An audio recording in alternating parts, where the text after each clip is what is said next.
Hello and WhatsApp guys, this is your best friend, you are watching education site. Guys, आज की इस video में मैं बताने वाला हूं एमपीडीटी काउंसलिंग 2020 में आपको चॉइस फिलिंग कैसे करनी है।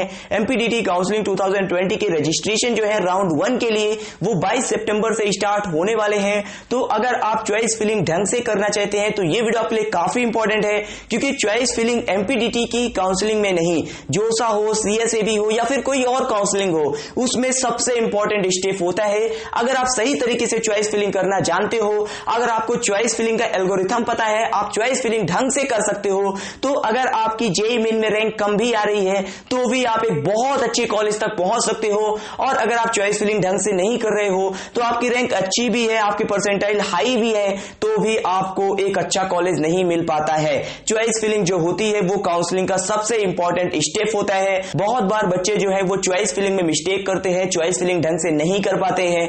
बच्चों का जो मानना होता है ना, जनरली चॉइस फिलिंग में ये होता है कि हम जो सबसे टॉप कॉलेज है वहां से लेके जो सबसे लो कॉलेज है वहां तक के सभी कॉलेजेस फिल कर देते हैं, चॉइस फिलिंग हो जाएगी हमारी। इसके बाद जो सॉफ्टवेयर है जो काउंसलिंग करेगा उससे हमें एक अच्छा कॉलेज अलॉट हो जाएगा। ये जनरली बच्चों की थिंकिंग होती है। और एमपीडीटी काउंसलिंग में ना, अगर आप किसी भी बच्चे की चॉइस फिलिंग उठा के देखोगे, अगर आप मान लो 100 बच्चों की चॉइस फिलिंग उठा के देख रहे हो, उनमें से लगभग 90 बच्चों की जो चॉइस फिलिंग है उसमें आपको सबसे ऊपर एचजीएसआईटीएस इंदौर का कंप्यूटर साइंस एफडब्ल्यू में, इसके बाद एचजीएसआईटीएस इंदौर का कंप्यूटर साइंस नॉर्मल सीट में, आईआईटी डीएवीवी इंदौर का कंप्यूटर साइंस, फिर आईआईटी डीएवीवी इंदौर का आईटी, इसके बाद जेईसी जबलपुर का कंप्यूटर साइंस। तो ये नॉर्मल चॉइस होती है। अगर आप 100 बच्चों की चॉइस देख रहे हो ना, उनमें से 90 इसी तरह फिल करेंगे, ठीक है। लेकिन अगर आप भेड़ चाल चल रहे हो, जैसा सब चल रहे हैं उसके हिसाब से चल रहे हो, तो फिर आप अपनी मंजिल तक नहीं पहुंच सकते हो। ये आप मुझसे लिख के ले लो।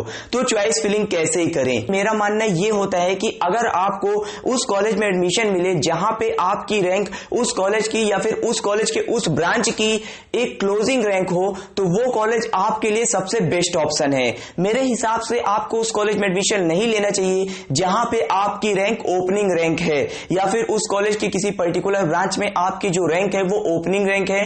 क्योंकि अगर आप किसी कॉलेज की ओपनिंग रैंक पे जाओगे ना, तो वहां पे आप इतना जल्दी ग्रो नहीं कर सकते हो, आप वहां पे आगे नहीं जा सकते हो, वहां से नीचे ही आना आपके लिए पॉसिबल है, ठीक है ना। तो मेरा मानना यह है कि जहां पे क्लोजिंग रैंक है वहां पे आप एडमिशन लीजिए। चॉइस फिलिंग के लिए देखो, ऐसा है कि एक पूरा का पूरा सीक्वेंस होता है, एक मेथड होता है।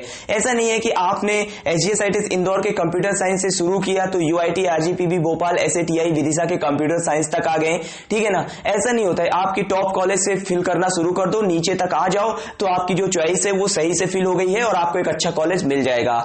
ऐसा बिल्कुल भी नहीं होता है। चॉइस फिलिंग जो होती है, अगर उसे सही तरीके से करना है तो इसके लिए आपको ये ध्यान रखना होता है कि आप मिनिमम चॉइसेस फिल करें। मिनिमम जो चॉइस फिल करनी है वो 10 करनी है, तो आप कम से कम चॉइस फिलिंग करें और आप उन कॉलेजेस को ट्राई करें जहां पे आप एडमिशन का ट्राई कर रहे हो। आप उन कॉलेजेस पे फोकस करें जहां पे आप एडमिशन का ट्राई कर रहे हो। अगर आप सही तरीके से चॉइस फिलिंग कर लेते हो तो आपकी रैंक भले ही कम है, आपको एक अच्छा कॉलेज मिल जाएगा।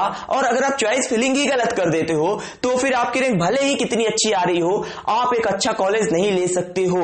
आपको एक एग्जांपल देता हूं चॉइस फिलिंग का, जिससे कि आपको समझने में आसानी होगी। मान लो मैंने एमपीडीटी काउंसलिंग के लिए चॉइस फिलिंग की, मैंने 30 चॉइसेस फिल कर दी अपने काउंसलिंग के लिए, और मुझे जो सीट अलॉटमेंट है ना वो ऊपर से होना स्टार्ट हो गया, यानी नंबर 1 देखा जाएगा, नंबर 2 देखा जाएगा, नंबर 3 देखा जाएगा, ऐसे करके तब तक वो मेरा ऊपर से चेक करता जाएगा, जो सॉफ्टवेयर होता है वो चेक करता जाएगा। और मान लो मुझे नंबर 25 सीट अलॉट हो गई, मैंने 30 चॉइसेस फिल की थी, राउंड 1 में मुझे नंबर 25 सीट अलॉट हो गई, तो नीचे की जो 5 सीट्स हैं वो राउंड 1 के फर्स्ट अपग्रेड में कंसीडर नहीं की जाएंगी। अगर मैं अपग्रेड के लिए डालता भी हूं तो 25 जो है अब मेरी चॉइसेस बची हुई हैं, उसके नीचे की जो चॉइसेस है वो कंसीडर नहीं की जाएंगी। तो राउंड 1 के फर्स्ट अपग्रेड में भी ऐसे ही चॉइस मेरी देखी जाएंगी। और अगर आप उस कॉलेज के लिए ट्राई कर रहे हो जहां पे आपको आपकी रैंक पे एडमिशन मिलने के ज्यादा चांसेस हैं, तो फिर आपको उस कॉलेज को ज्यादा प्रेफरेंस देना चाहिए। कॉलेज को अगर आप सही तरीके से सेलेक्ट कर लेते हो, ब्रांच का थोड़ा बहुत इश्यू आता भी है तो आप इंटरनल ब्रांच चेंज से अपनी ब्रांच को चेंज कर सकते हो।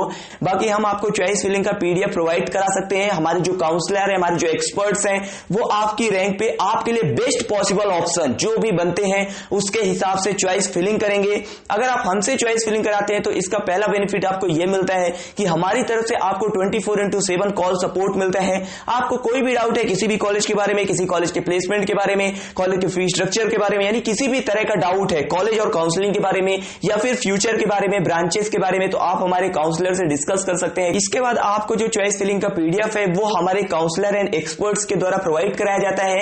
इसके लिए हम आपसे एक डेट पूछते हैं और उस डेट के अंदर हम आपका चॉइस फिलिंग का एक सीक्वेंस बना के पीडीएफ फॉर्म में आपको फॉरवर्ड कर देते हैं। आपको वो चॉइसेस सिंपली अपने चॉइस फिलिंग में फिल कर देनी है, जिससे कि आपको एक अच्छा कॉलेज अलॉट हो पाएगा। चॉइस फिलिंग का जो चार्ज है, काउंसलर का जो चार्ज है वो टोटल 2999 रुपीज है। इसमें आपको कॉल सपोर्ट भी मिलता है। इसके बाद जो हमारा दूसरा सब्सक्रिप्शन चलता है पेड मेंबरशिप प्रोग्राम, तो इसमें आपको कंप्लीट काउंसलिंग का प्रोसीजर दिया जाता है, यानी आपकी जो काउंसलिंग है वो हमारे काउंसलर और एक्सपर्ट्स के थ्रू की जाती है। आपको आपकी काउंसलिंग में कुछ भी नहीं करना होता है। इसके लिए जो टोटल चार्जेस रखे गए हैं वो 6999 रुपीज रखे गए हैं। अगर आप ये जो सब्सक्रिप्शन है लेते हैं तो इससे आपको फायदा ये होगा कि आपको 24/7 कॉल सपोर्ट तो मिलेगा ही, साथ में काउंसलिंग के टाइम पे ना आपको रजिस्ट्रेशन करना होगा, ना चॉइस फिलिंग करनी होगी, ना ही आपको डॉक्यूमेंट्स का कोई प्रॉब्लम आएगा। और आपकी जो सिक्योरिटी है, क्योंकि काउंसलिंग के टाइम पे एक सिक्योरिटी होती है, अगर आप कोई एक छोटा सा गलत कदम उठा लेते हो तो आपकी जो सीट है वो कैंसिल होने तक के चांस होते हैं। तो आपको किसी भी प्रकार की प्रॉब्लम नहीं आएगी काउंसलिंग के टाइम पे। तो इसके लिए आपको जो हमारा सेकेंड मेंबरशिप प्रोग्राम है, सब्सक्रिप्शन है, जिसका चार्ज 6999 रुपीज है, वो लेना होता है। इससे आपको एक्सपर्ट्स के नजरिए में काउंसलिंग होती है, जिससे कि आपकी जो रैंक अगर कम भी आ रही है ना, अगर आप किसी कॉलेज का कट ऑफ देखते हो, ठीक है, और उस कॉलेज का जो कट ऑफ है वो आपके रैंक के 10,000 या 15,000 अंदर भी बंद हो रहा है ना, तो भी हम आपको वो कॉलेज प्रोवाइड करा सकते हैं। इसके लिए हम चॉइस फिलिंग बेहतर तरीके से कर सकते हैं। ये हमारी जिम्मेदारी, ये हमारी ड्यूटी होती है। तो इसके लिए आप सब्सक्रिप्शन ले सकते हैं। ये जो पूरा प्रोग्राम है, दोनों ही जो प्रोग्राम है वो पेड मेंबरशिप के अंदर आते हैं, पेड काउंसलिंग के अंदर आते हैं। ये जो पेड काउंसलिंग है ये हमारे थ्रू प्रोवाइड कराई जाती है। बाकी जो बच्चे पे नहीं कर सकते हैं, जिनके पास पैसे नहीं है, पैसों का इश्यू है, नहीं पे कर सकते हैं, उनके लिए मैं बेस्ट पॉसिबल ऑप्शन सजेस्ट करूंगा कि आप अपने डाउट कमेंट बॉक्स में मेंशन कर दें। मैं जितना जल्दी से जल्दी हो सकेगा मेरी टीम आपके साथ कनेक्ट होगी, मैं आपके साथ कनेक्ट होऊंगा और आपके सभी सवालों का जवाब देंगे।